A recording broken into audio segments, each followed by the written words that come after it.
আপনি কি কখনো কোনো পাগলকে দেখেছেন?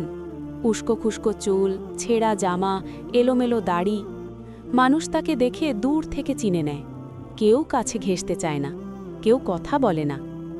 কিন্তু জানেন কি, এই পাগলের ছদ্মবেশে কখনো কোনো ফেরেশতা লুকিয়ে থাকতে পারে?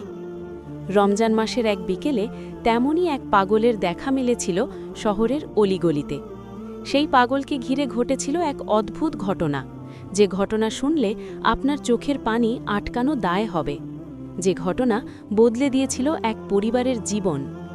চলুন সত্যের গল্প চ্যানেলে আজ শুনি সেই হৃদয় ছোঁয়া কাহিনী। রমজান মাসের ১৭ তারিখ, বিকেল গড়িয়ে সন্ধ্যা হতে চলেছে।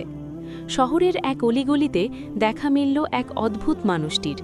ছিলে যাওয়া নোংরা জামা, উস্কো ফুস্কো চুল, এলোমেলো দাড়ি। মানুষ তাকে দেখে দূর থেকে চিনে নেয়। কেউ কাছে ঘেঁষতে চায় না, কেউ কথা বলে না। কিন্তু জানেন কি, এই পাগলের ছদ্মবেশে কখনো কোনো ফেরেশতা লুকিয়ে থাকতে পারে? রমজান মাসের এক বিকেলে তেমনই এক পাগলের দেখা মিলেছিল শহরের অলিগলিতে। সেই পাগলকে ঘিরে ঘটেছিল এক অদ্ভুত ঘটনা, যে ঘটনা শুনলে আপনার চোখের পানি আটকানো দায় হবে, যে ঘটনা বদলে দিয়েছিল এক পরিবারের জীবন। চলুন সত্যের গল্প চ্যানেলে আজ শুনি সেই হৃদয় ছোঁয়া কাহিনী।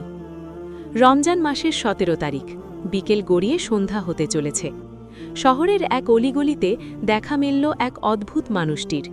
ছিঁড়ে যাওয়া নোংরা জামা, উস্কো খুস্কো চুল, এলোমেলো দাড়ি। লোকজনের কাছে তার নাম মতি পাগলা। মতি পাগলা প্রতিদিনের মতো আজও বাসার সামনের দোকানগুলোতে হাত পাচ্ছে। কেউ তাকে টাকা দেয়, অধিকাংশই ধমক দিয়ে তাড়িয়ে দেয়। কিন্তু মতি পাগলা কিছু বলে না, শুধু চুপচাপ চলে যায়। সেদিন ঘটনাটি দেখছিল ৯ বছরের এক ছেলে নাভান। সে তার বাবার সঙ্গে বাসার বারান্দায় দাঁড়িয়েছিল। নাভানের মনে পড়ল তার দাদুর কথা। দাদু বলতেন, রমজান মাসে দান সাদকা করলে অনেক বেশি সওয়াব পাওয়া যায়। ১ টাকার দানও ৭০ গুণ বেশি নেকি দেয় আল্লাহ। নাভান তার ব্যাগে থাকা টিফিনের টাকা থেকে ৫ টাকা বের করল। দেরি না করে সে দৌড়ে গেল মতি পাগলার কাছে। ছোট্ট হাত বাড়িয়ে দিল সেই ৫ টাকা। মতি পাগলা ছেলেটির দিকে তাকিয়ে একটু অবাক হল। তারপর তার মুখে ফুটে উঠল এক মিষ্টি হাসি।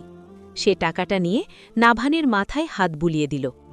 জানালা দিয়ে এই দৃশ্য দেখছিলেন নাভানের বাবা ইশতিয়াক আহমেদ। তিনি মনে মনে কিছুটা বিরক্ত হলেন। তার ছেলে কেন একজন পাগলকে টাকা দিল, কিন্তু কিছু বললেন না। দিন গড়িয়ে গেল। রমজানের ২৫ তারিখ। ইশতিয়াক সাহেব আজ গরিব ও পথশিশুদের ইফতার দেবেন বলে বেরিয়েছেন। সাথে নিয়ে গেছেন ছেলে নাভানকে। গলি পেরিয়ে তারা চলে গেলেন পার্কের দিকে। আজানের আর মাত্র ২০ মিনিট বাকি। হঠাৎ নাভানের চোখ পড়ল এক বাগানের পাশে। সেখানে ৫-৬ জন ছোট ছোট শিশু বসে আছে। তারা খুবই অসহায় দেখাচ্ছে। নাভান ইফতার দিতে যাবে, এমন সময় দেখল মতি পাগলা তাদের দিকেই আসছে। নাভান ভাবল হয়তো মতি পাগলাও ইফতার নিতে আসছে, তাই সে দ্রুত একটা ইফতারের প্যাকেট হাতে নিল। মতি পাগলা কাছে আসতেই সে প্যাকেট এগিয়ে দিল, কিন্তু মতি পাগলা হেসে হেসে মাথা নেড়ে দিল। সে ইফতার নিল না, বরং চলে গেল একটু দূরে দাঁড়িয়ে। নাভানের বাবা ইশতিয়াক সাহেব বিষয়টি খেয়াল করলেন। তিনি নিজেই কয়েকটা ইফতারের প্যাকেট নিয়ে বাগানের পাশে বসা শিশুদের কাছে গেলেন। পিছু পিছু গেল নাভান। ইশতিয়াক সাহেব হাত বাড়িয়ে ইফতার দিতে যাবেন, এমন সময় একজন শিশু বলল, চাচা, আমাদের খাবার লাগবে না, আমাদের বড় ভাই খাবার নিয়ে আসছে, ওই যে দাঁড়িয়ে। ইশতিয়াক সাহেব চোখ ফেরাতেই দেখলেন মতি পাগলা দাঁড়িয়ে আছে। তার হাতে দুটো পোটলা, এক পোটলায় ভাত, আরেক পোটলায় তরকারি। ইশতিয়াক সাহেব অবাক চোখে তাকিয়ে রইলেন। মতি পাগলা তখন তার পোটলা খুলে ৫-৬ জন শিশুর সামনে খাবার সাজিয়ে দিচ্ছে, যত্ন করে, খুব সুন্দর করে। শিশুদের একজন বলল, ভাইয়া প্রতিদিন আমাদের জন্য খাবার নিয়ে আসে, আমরা তার বাচ্চা। ইশতিয়াক সাহেবের মাথায় যেন বাজ পড়ল। তিনি ধীরে ধীরে বুঝতে পারলেন মতি পাগলা সারা দিন যা কিছু হাত পায় তার বেশিরভাগই জমা করে, আর বিকেলে নিয়ে আসে এই অসহায় শিশুদের জন্য। মানুষ তাকে পাগল ভাবলেও আসলে সে এক ফেরেশতা। ইশতিয়াক সাহেবের চোখে পানি চলে এলো। তিনি আর নিজেকে ধরে রাখতে পারলেন না। নাভানকে নিয়ে তিনি চলে গেলেন মতি পাগলার কাছে। মতি পাগলা তখন শিশুদের খেতে দেখছে, তাদের মুখে খাবার তুলে দিচ্ছে। ইশতিয়াক সাহেব কাছে গিয়ে তার হাত দুটো ধরে ফেললেন, বললেন, ভাই, আমি তোমাকে চিনতে পারিনি, আমি ভেবেছিলাম তুমি পাগল, কিন্তু আসলে তুমি একজন ফেরেশতা।